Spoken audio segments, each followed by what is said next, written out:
Hello everyone, this is Remlace from 40k Theories, and welcome to this new episode of 40k Lore for Newcomers.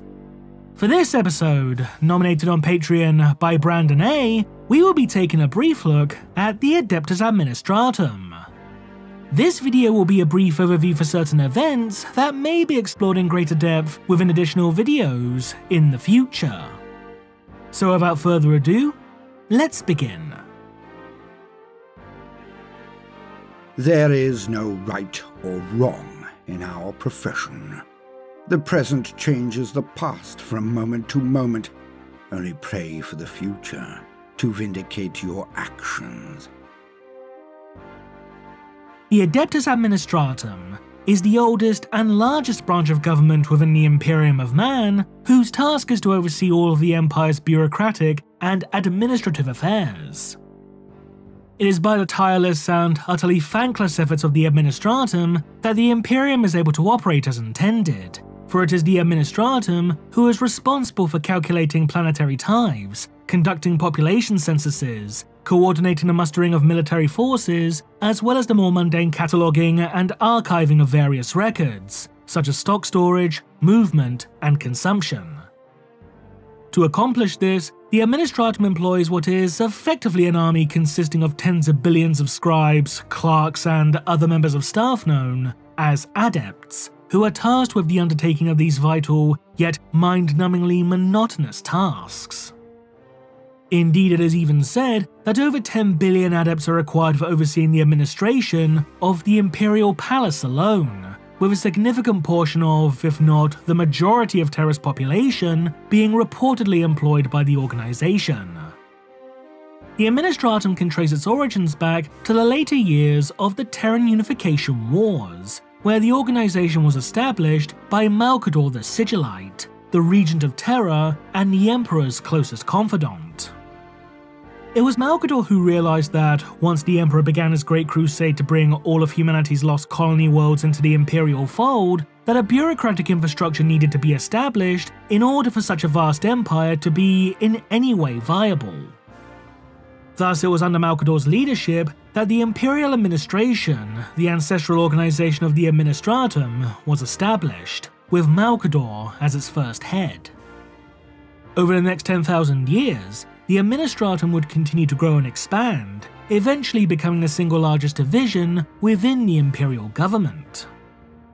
The Administratum is so large that it would be impossible to list off each of its seemingly innumerable departments and subdivisions. Some of the more notable ones known include, but are not limited to, the following. The Departmentum Unitorum, which deals with all logistics relating to the Astra Militarum, the Imperium's largest military force. The Ordo Tempestus, an elite military force comprised of highly trained stormtroopers known as Tempestus Scions, as well as officers of the Commissariat. The Officio Assassinorum, which is responsible for the recruitment, training, and deployment of assassins. The Departamento Exacta, which oversees the collection of tithes and taxes. The Departamento Procesium, whose sole role is to process the seemingly never-ending amount of paperwork. The Estate Imperium, the organization's records-keeping department. The Astra Cartographica, who create maps and star charts for the galaxy's various segmentums, sectors, subsectors, and planetary systems. The Imperial Fleet, a triptych branch responsible for overseeing the movements of the Imperial Navy, merchant fleets, and civilian fleets. The Officio Agricultae, who manage the importing, exporting, and production of food. The Officio Medicae, a department responsible for the distribution of medical supplies and the training of operatives from the Orders Hospitaller. The Departamento Colonia, who oversee all logistics regarding the colonization of worlds. Planetary Governors, who are tasked with ruling over worlds in the Emperor's name.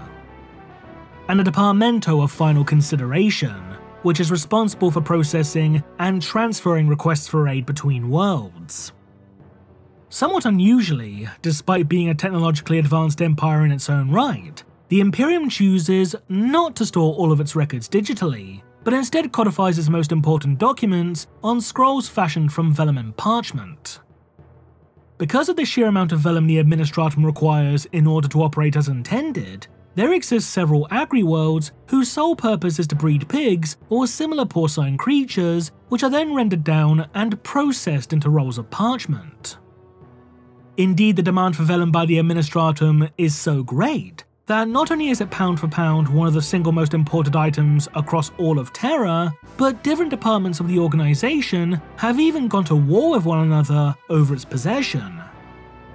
As a result of utilising a physical medium as opposed to digital, the Administratum's records have what its adepts pride themselves on as a degree of protection against cogitator glitches, malicious scrap code, or accidental deletion by a careless clerk.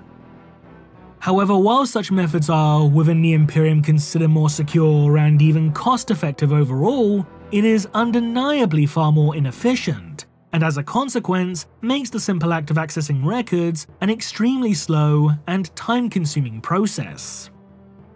While the Administratum's sheer size is one of its biggest strengths, granting it far more power and influence when compared to other branches of the Imperial government, it is simultaneously the organization's greatest detriment. There are countless departments within the Administratum whose original purpose has either been forgotten or has long since been deemed obsolete, but whose adepts or even countless generations of their descendants continue to dogmatically carry on their labours even if their resources could be put to better use elsewhere in the organisation.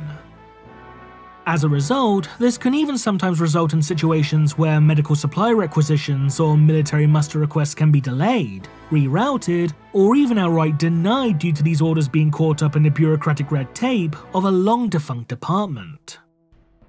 As such, while the wheels of imperial bureaucracy continue to turn, such infinitesimal progress is made more or less purely from the momentum made from past generations.